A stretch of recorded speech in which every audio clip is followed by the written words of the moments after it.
Hello there, everybody. This is Forest Weaver, your dear cleric. Welcome you all to another React video for April Fools. This one being Robwords' Why English Behaves Like This. Again, the original video is in the description. Please take a look at it whenever you want, if you can, because he deserves like all the views and success. All right, without further ado, let's get started. I asked for your word origin questions. You're pretty loud. And you kindly obliged. So let's answer a few. And another Robwords. So, gonna learn a lot about English now. First question is from Dan Bennett 91. What came etymologically first, the chicken or the egg? Oh, this one should be interesting. So etymology is the study of word origins, right? So I'm going to take this question as being which word is older, chicken or egg? And I've actually got an answer for that. So we borrowed the word egg from the Vikings, who actually took charge of a large proportion of England, sort of along the east there. Kind of lower east. During that period, a lot of words from their language, which was called Old Norse, seeped into the language of the Anglo-Saxons who were already living there. Their language was called Old English. It is the ancestor of the language that we speak today. Old Northern Norse English. So we borrowed that English? word from these newcomers. Meanwhile, Old English already had the word chicken. So, from an English speaker's perspective, which came etymologically first, the chicken or the egg? Well, it was the chicken. Oh, interesting. Fun question that, I like it. That's fun. Oh, mate, it is so cold out here. I can Next see, it's question like, is from Matt. it's all so Why much is snow it on the ground. passenger and not passenger? Oh, Passenger. very good point, right? Because the word is passage, not passage, just like the word is message, not message, but we still say messenger, don't we? Well, Interesting. actually, yeah, they should be passenger and messenger, because the words that we borrow from French are passager and messager. But what happens in the Middle English period is people start putting this nasalized n sound where it previously wasn't. Specifically, they're putting it before a G. A G? So you get it in passenger, messenger. You also get it in harbinger, because the original French word was herberger, or herberger. Harbinge? Do that. I guess so. You also get it in nightingale, even though that's a g rather than a j sound. It's a nightingale. It means night singer. That was like the original name of the bird? In the Middle English period. Why? Well, what linguists believe is that n sound is being added just to make it easier to get to the g or j sound from whatever sound comes before it. It's what's called an intrusive n. We have other intrusive sounds in English. For example, we have the intrusive r. Have you ever noticed that if you say law and order, you end up sort of putting a r sound in the middle of there, even though there isn't one. Law and order. I guess. We also have an Makes intrusive sense. y. So if I say she is nice, I've put a y She is. after the she. She is. Right, but there isn't a y there. She is nice. That intrusive r and that intrusive y are just there to help ease the transition between sounds. Like and mouth that sounds, is I guess. What linguists reckon is responsible for the n in passenger, harbinger, nightingale, and messenger. So why is it passenger instead of passager? Well, because people are a bit lazy. I guess so. Should we do another question? This one is from Nar Blue. What are some common words with Celtic origin?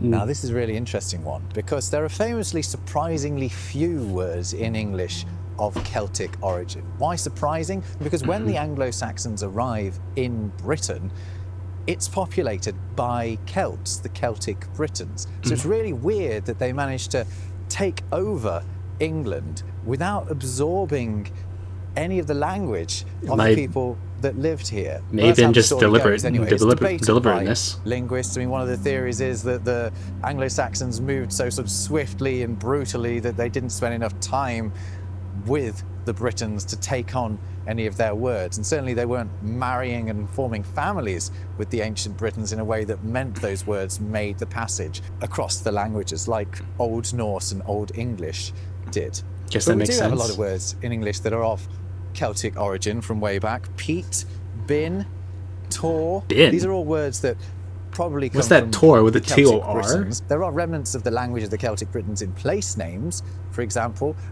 So England has got, I think, 5 river Avons. Avon just being a Celtic word for a river. And there are River, lots of river, place names that ultimately That's always are fun. Celtic. Names with like Lynn in them, or Dun in them, or Care, Dunwell. like Carlisle, for example. They've got Celtic origins. But then I'm just talking about words that are still with us from ancient times, from 1500 years ago, from that language of the ancient Celtic Britons. But we have taken on Celtic words in the meantime from the languages that are still spoken in Britain and Ireland that are Celtic languages. For example, from Welsh, we've taken the word penguin, which means white head in Welsh. It's Wait, why adorable would name they for that know adorable what bird. penguins are? The I guess they are pretty corgi north. is in the dog breed. Oh, Is Welsh for corgis. dwarf dog. And we've also taken the word bard from Welsh, which is kind of interesting, isn't it? We talk about maybe the most significant figure in the English language using a word that we borrowed from Welsh. I think it meant sort of a musician. They're a very sort of Makes sense. It makes musical sense. bunch, the Welsh. And then, of course, there are plenty of words that we've taken from Irish and Scottish Gaelic, which are two related Gaelic, languages. yeah. They're both Gaelic languages. They're different to Welsh because Welsh is what's called a Brythonic Celtic language, Brythonic? like the language of the ancient Britons, whereas Irish and Scottish Gaelic are Gaelic languages. But we've got Is there a them to difference thank between? for words Why like did he say Gaelic and whiskey, Gaelic? Oh, okay. Banshee, smithereens. Smithereens. There are plenty of them, particularly when you talk about geographical features, words like crag and glen and loch, of course. Those all come from the Gaelic languages, and therefore they are Celtic words as well. I guess Okay, I'm makes going to do sense. some of these Oh, indoors because it's freezing outside. yeah, I guess make sure you take care of Next question. yourself. This one is from Mr. Chief 1. Mr. Chief, What that's is the funny. purpose of the silent H in words like rhythm and where? Well, Mr. Chief, you've chosen 2 very different examples there. Let's start with rhythm. Right, so the H is in rhythm because it ultimately goes back to a Greek word, rhythmos. Oh, right, Greek which words. then passes into Latin and is spelt rhythmus Rhythmus. with an H in it to Oh, reflect really? the fact that the H was sounded out in the Greek word. Oh, But by the time okay, we that makes borrow sense, it I from guess. French, that H isn't being pronounced. So ultimately, the Rhythm. H in rhythm, it isn't doing anything. Probably just like a The carryover. H in rhyme, if you're interested, is only there to make the word look more like rhythm. They're actually the same word, rhythm and rhyme. They come from the same French source and ultimately from that rhythmos in Greek. But The rhythm was in rhymes, man. there's something that happens in English, particularly around sort of the Renaissance, is that people who are The Renaissance aware instead of the of these Renaissance. etymologies, aware of the Latin and Greek origins of words, start to try to show that off in the way that they spell those words. And we end up with letters being added back in. So rhyme was spelled R-I-M-E in Oh, English. No interesting. problem. Perfect. Spelled like that in French. But then we start to get these weird spellings with H's in them. But you also get just trying to be you know, pretentious, the huh? B in doubt. I've told this story several times on this channel, but the B in doubt is only there because it ultimately goes back to dubitare, right? Which is Dubitare. Latin. Doubt was being spelled without that B in English for ages, but then With the a D, Renaissance with comes a and the B W goes of all back in as things. a means Wow. of showing off the knowledge of whoever's writing it. You know, it's kind of selfish. Same with receipt. The P in receipt. Oh, really? Recupere, where it comes from. But it was being spelled receipt, R-E-C-E-I-T, or a variation on that. For a long I wonder time, if that would make it before that even P found its harder way back to in. understand. By the way, the C in perfect, yeah, that doesn't need to be there. And for a long time, it wasn't there. It was Perfect? just parfait or Oh. something along those lines. But the C got put in when Renaissance scholars realized the classical origins of that word and felt like a C should be in it. But the difference with that one, as opposed to the silent We P started in using receipt, the C silent now. B in doubt, is that we've ended up pronouncing the C in perfect. But for a long time we didn't. Anyway, I've waffled a bit there. Point is, the H in rhythm, it isn't really doing anything. Now, the H in where, that is a different story. You've heard people pronounce where before, right? Kind of. Cool whip. English has a lot of these WH words, but here's a revelation for you. They were originally HW words. That explains why when someone says where, they're saying the H sound before the W, because these words genuinely did begin with an H that was followed by the W. Interesting. The reason that all of these HW words are now WH words is the printing press. So I guess that makes sense. First open in England, they're being staffed by Europeans, because the Europeans are the only ones with the expertise. So William Caxton is working with like Flemish printers, and these Flemish printers, they look at English.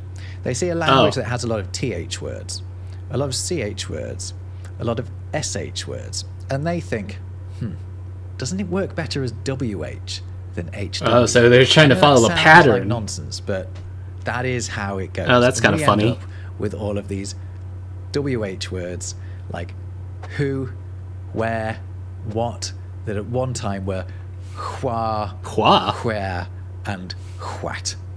So what's the purpose of the silent H in words like... So you're saying it could have been like, what, is it the 6 H's? Because like who, what, why, where, and who. Like what, why, where, and when.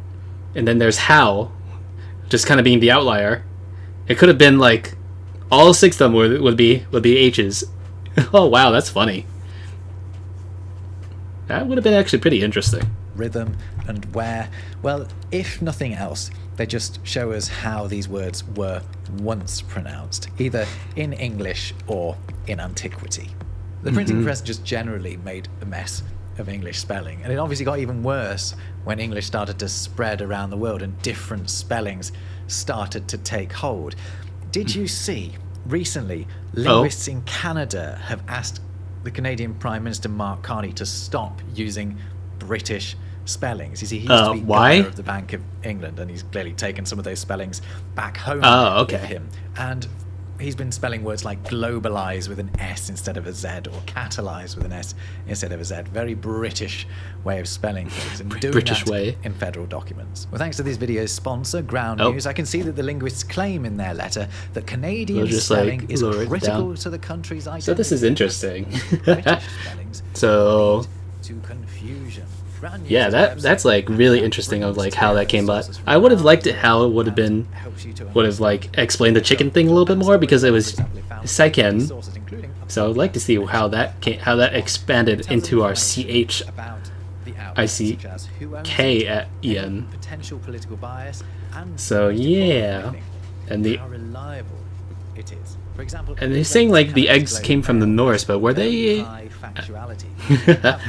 guess in terms of English, the old English ones came at like the chicken was indeed first.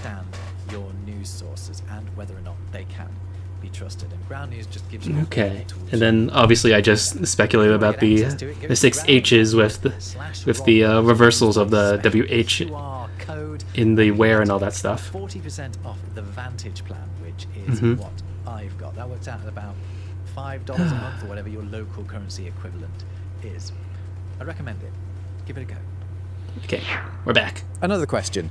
Is there a link between the verb to maroon someone and the colour maroon? That's from Goran Newsom.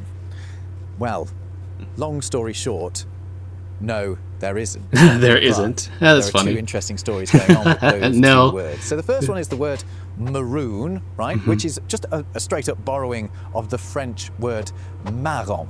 In French, that means brown, but to us, it's kind of a sort of reddy brown, isn't it? And there's a reason for that, because more marron reddish. is also the French for a chestnut. Indeed, when they're calling something marron, brown, they're actually saying it's chestnut coloured. And chestnuts can be also sort of a reddish brown as well. So makes sense, because usually colours start off like objects. Someone, or like we're describers. A completely different idea altogether.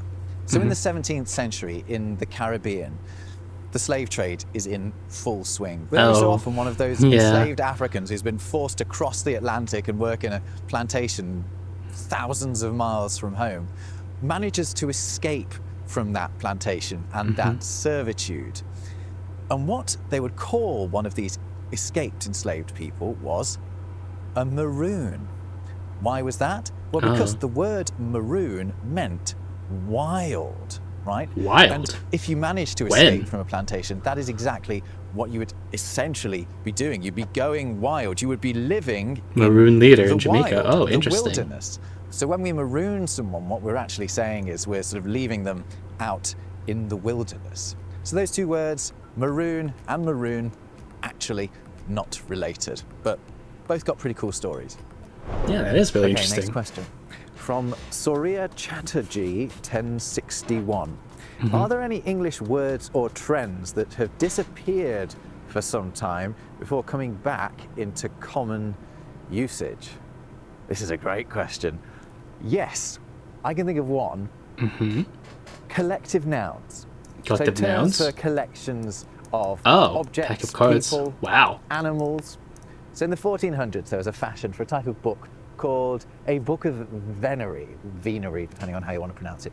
And these were books that promised to teach the reader how to behave in polite society. If you wanted to move an up in the etiquette's world. book, I So guess. they taught you how to train a falcon. They taught you how to hunt. A falcon? They taught you how to Falconry? behave Dang. in court, as in like, you know, a royal court. But what they also did was teach you the right words to say. And in a particular book called The Book of St. Albans, which is beautiful, and one of the very first books to be printed on a printing press in England, describes dozens upon dozens Wow, look at this. of collective nouns, particularly for the sorts of animals you might encounter whilst you're out hunting. There's a lot of birds in there. And it's from this Birds? book that we have terms like a murder of crows, a murmuration of starlings. Murmuration? A watch of nightingales in there. But it's not just birds, there are That's other funny. animals in there, like a business of ferrets, which is a personal favourite of mine, Business. a sleuth of bears, but you also have Why'd a they use pride of sleuth? lions and a litter of puppies. They're Aw, actually called puppies. A litter of whelpies in the book, but whelpies is just an old word. Whelpies, for wow. Puppies. We get those. I guess that's where you get terms like whelp, from the term like these whelp books from. of venery from the 1400s. However, these books come out in the 1400s, and yeah, a few people read them, sure, but those collective nouns, they don't catch on. You know, by the end of the 1500s, no one is using them at all. But then in It's saying the a group of 'em. 1800s, attention returns to these books because they're kind of fun, but they're also very interesting cultural artifacts. I And guess you've got so, the yeah. Victorians reading through these long lists of collective Oh, just a nouns, bunch of and it Victorians. captures their imagination. And then I can just imagine maybe like a bunch of like Victorian children or Victorian like ladies sitting around just like this whole book, just like, oh, look at this. Like a whole like list of words and collective nouns. That's funny. terms like murder of crows start to be used. Pride of lions starts to be used. And we've still got them now. So these words disappeared for 300 years and then they came back. So is there a trend that has gone away and then come back? Yeah. Collective nouns like a pride of lions. Very interesting. Another question. Why are the O's in monkey and donkey different? Because mun and don. Yeah, so they're pronounced differently, aren't they? Monkey. It's got like a Donkey. U sound. Well, you know what's interesting? Donkey wasn't originally pronounced donkey. Oh. It was pronounced donkey. Oh. The reason that donkey is That's spelled funny. the same as monkey is because it used to be pronounced the same as monkey, just with a D instead of So I an guess N. like video The game first donkey, place the word donkey turns took the up original is in a fabulous book original called pronunciation. Dictionary of the Vulgar Tongue by a guy called Francis Gross. He spent his Oh. time travelling around London by night time, or the dockyards, or at universities, basically anywhere where he felt he could pick up slang. And one of the words he came across was just like was listening this for word, swear words. donkey, for an ass. Although, when he heard it, it was being pronounced donkey. When it came to putting it in his Dictionary of the Vulgar Tongue, he thought, okay, A donkey I'm gonna write dick. this like monkey, because A that's juck what it ass sounds called like. donkey. But over the years, we've ended up pronouncing donkey instead of donkey. So why are the O's in monkey and donkey different? Well, they weren't always, but pronunciations change, don't they? They are now. Let's do another one, shall we? Ed Hardy 1054 asks, in English, why are first and third Germanic in origin, but second isn't? Yeah, so Ed's absolutely right here. The words first and third are Germanic. They go right back to Old English, First, and indeed Modern English being a it's a Germanic language, thought. whereas the word second we have borrowed from French. How has that happened? Well, let me explain what each of those three words literally means, and then it starts to make a lot more sense. So first, right, the st at the end of that is related to the st at the end of most, or at the end of greatest, biggest, loudest. It's a way that Germanic languages make something the most of something. It's a superlative ending. Emphasis. And what first is the most of is the for. It is literally the foremost. The words are basically semantically, as in terms of meaning, foremost. exactly Okay, the same. so that's why we use that interesting. as our word for so like the before, premier but foremost. thing. Interesting. If we wanted to use a French word, we would be using premier, but we don't. We use first. It is the foremost thing. Third, it's a derivative of three. It is the ordinal number, the ordinal version of three. Ordinal numbers are first, second, third, fourth, fifth, sixth, seventh, right? In fact, interesting. So they just turned it three. Was up until as recently as like the 17th century spelt thrid, which makes more sense, doesn't I it? guess. Because three is three, not Mixer. thea. I made this point in another video where I was talking about animal name origins, because bird was originally brid. It's a very common thing for those sounds to switch around Brid. like that. So yes, third is also Germanic. So what's the deal with second? So as I mentioned, second is borrowed from French, but it ultimately goes back to a Latin word. And it's a Latin word that actually meant the following.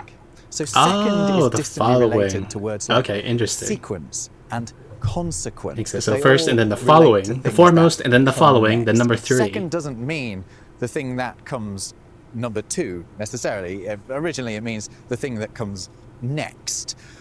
But the thing is, English didn't have a word for that. Old English didn't have a word for that. The word that Old English would use when it needed to express the thing that comes after first was other. As in the word that we use now. So you'd have first and then the other thing. That's rubbish, isn't it? So when William the Conqueror comes over with his French-speaking powers, English speakers seize upon that word that what in the hey, your feet are on backwards. A thing that comes after first but before third, and borrows it. So that is why first and third are Germanic words, but second is not. Can I just quickly ask you a question? Are you subscribed to my channel? Because I've just been looking at the stats, and it says that most of the people that watch my videos are not subscribed. Be sure to subscribe. I am getting tantalizingly close to a certain 7-figure milestone. I would love it if you helped me get there a little bit faster by clicking this video was like from a few years ago, so I don't think this really applies now anymore. This channel. It's really easy. Just click it down there now. Thanks. Oh god, I winked. Oh god, I winked. Could you explain why is it that on William the Conqueror's coins, his name is spelled Pillel? You're really playing into my hands with this one, Timothy, aren't you? He's right. So if you do look at one of the coins from William the Conqueror's day, so the 11th look at him. century, they say on them, or at least they appear to say on them, Pilum Rex, meaning King William. But it Rex, I guess definitely a P at the start, not a W. So what's going on there? Well, no, it isn't actually a P. It is an old letter called Win. Win? See, oh, I thought it was like Old English, and indeed I thought it was thawed for some has a lot of reason. w sounds in it. So you can think of when, where, what, but also words like weapon. It has way more w sounds in it than even other Germanic languages, because those all tend to turn into v sounds in other Germanic languages. Have you ever noticed that? So if you want to write out Old English, you really need a letter for that sound. The problem is, the Latin alphabet of old didn't have a letter for that sound, because it just wasn't all that common in Latin. Romans weren't starting their words with w sounds. So what were the Christian scribes who wanted to write out Old English to do? They needed a letter for that w sound. They just made it up. What they did was resurrect one of the letters from the previous writing system that had been used to write out Old English. The Greeks? Namely, runes. Oh, one of the runes the that had runes. previously been That's used fun. to write out Old English was this one. It was called win, and it made a w sound. How convenient. And it is actually this that you see at the start of William's name on those coins. It is not a P, it is a win. A whin. Now there's William. an obvious problem with it, isn't there? It does look too much like a P, and that is probably why we're not still using that old rune. Instead, we are using a double U or a double V to make a W sound, like in Latin words like equus. Right? Equus? It does make more sense than using the win, because then, well, I mean, you'd have all sorts of problems, wouldn't you? Like will would look like pill, and want would look like pant. Oh, no. So your wants would also be your pants. I'm sure there are funnier examples than that. But anyway, why does it look like he spells his name Pilelm on his coins? Well, William the Conqueror was simply using a win. There was, of course, another A win is a win is a that win. stuck around for a long time, and that was thorn, my favourite. Oh, yeah, there it is. B on top of a B. It made a sound that currently we require 2 letters to make. It made the th sound, a sound that is common. Yeah, I've in heard English, him talk but about this before. Not common at all in Latin. So again, the Christian scribes needed to borrow a letter from this old system of writing. And thorn continued to be used until like the 15th century. In fact, there is still a remnant of it that you'll occasionally see. When you see a sign that appears to say ye olde, bear in mind that the Y at the start of ye there was not originally a Y. Yeah, it was a thorn. Was a thorn. The reason that there's a Y there oldie. now is that the printing presses didn't have a thorn letter. The printing presses came over from Europe where they were not using that character. So they approximated it with a Y, and that's why you've sometimes got the word the spelled in a way that looked like ye. The has never been ye. If you look below this video, you'll see that I sell t-shirts with hardcore thorn written on them. That's because funny. I am very much of the opinion, I'm hardcore about it, that we should bring back the letter thorn. Icelandic still has it. Why can't we? Let's Icelandic? save Jeez. ourselves the bother of having to type TH every time. Oh, that's going to be we want so type a interesting if we were to do that. word. And that's really often in English. Let's bring back thorn. Thanks. Thanks. Now, if you make this point in the video, I reckon you That's might funny. be a word nerd. In which case, you'll enjoy something I've got planned for April. I'm going to be doing a live show called Oh, that sounds Robwords cool. Live at London's Bloomsbury Theatre on the 11th. 27. Oh, no, this was actually I was not planning too to long do ago. Whoops. a one-off Sorry about show that. in the evening, but It's been a while. tickets have sold so well for that we've added a matinee on the same day. So now there are 2 opportunities to come along and spend a couple of hours talking about the history of English, why English is so odd, and what we could perhaps do to fix it. So join me for Robwords Live, London's Bloomsbury Theatre on the 11th of April. Oh, that's actually... 1:30 That's in 10 days. Oh, my God. 5 p.m. That's funny. I'll leave a link to tickets in the description. Okay, question from Leia Colours, 8967.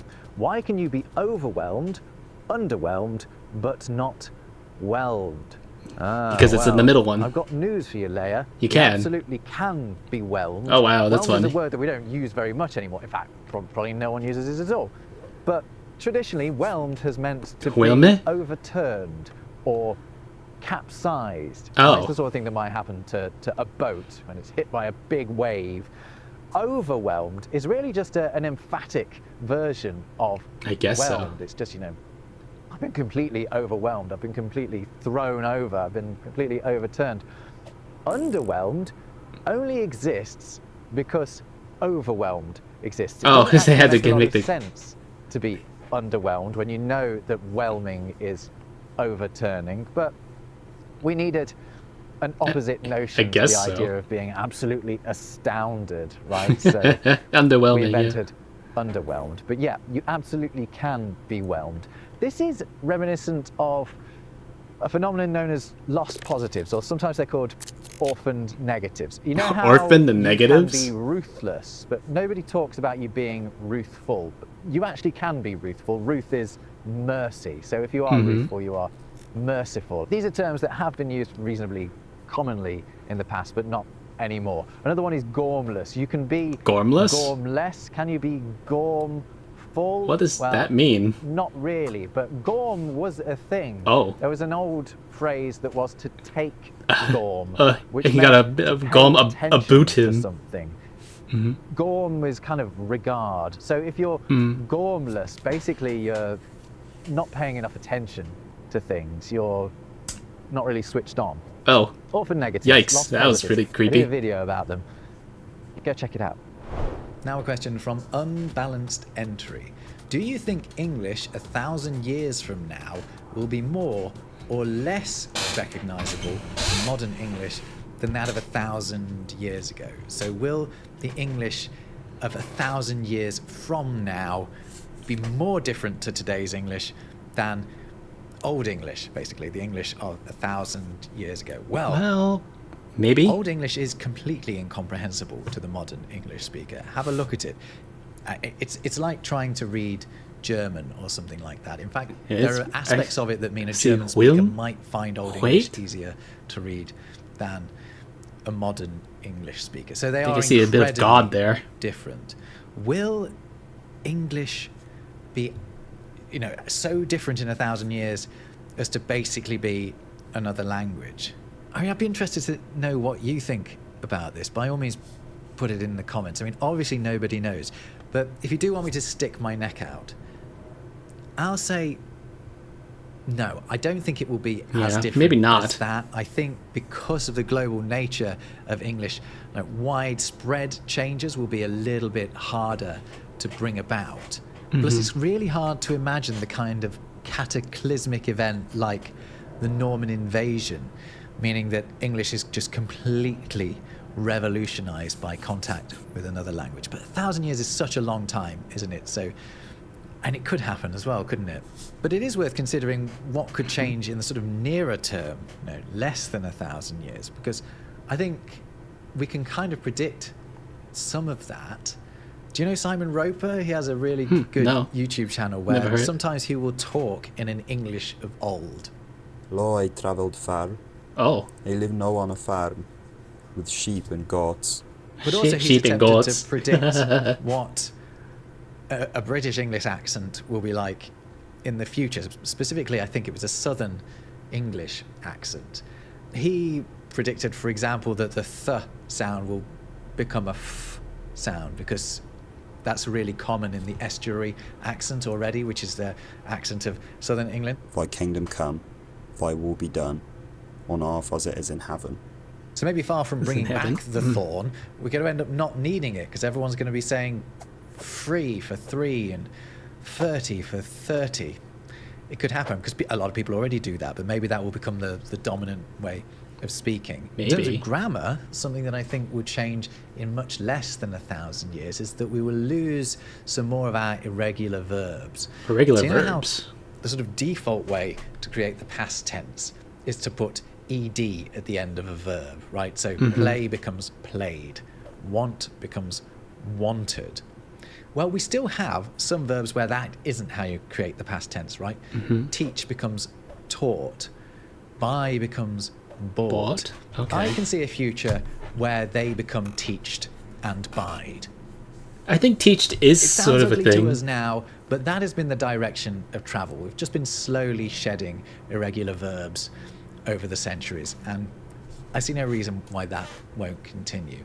But will, in 1,000 years, English be as unrecognizable to us as Old English is to us today? I don't know. Maybe. Okay, and that'll do. Thank you so much for submitting your questions. Okay, I think that's going to be it for that one. But yeah, that's interesting, that last one, for a thought experiment to think about how English would change in about 1,000 years. As you said, I don't think it's going to change all that much. Like the individual letters and spellings, well, maybe spellings would change a lot, but like the individual letters and characters, probably not, because of just how encoded everything is, especially into like type, as well as like with phones, keyboards, computers, that sort of thing. So that it would be like hard to introduce like a new sort of character without like completely throwing everything off kilter. So yeah, I think like the basics letterings would stay the same, but as I said, maybe like a lot of irregular verbs, maybe new terms, maybe different spellings would probably happen as time goes on, especially with like a lot of the internet and how that tends to like influence a lot of things. Because like he talked about taught being teached, and I think sometimes there are a few people who do say teached, like maybe not necessarily in like a serious way, but more of like a joking way. But yeah, I can see it being popularized. But yes, thank you all very much for watching this reaction to Robwords, and I'll see you all next time. Bye bye.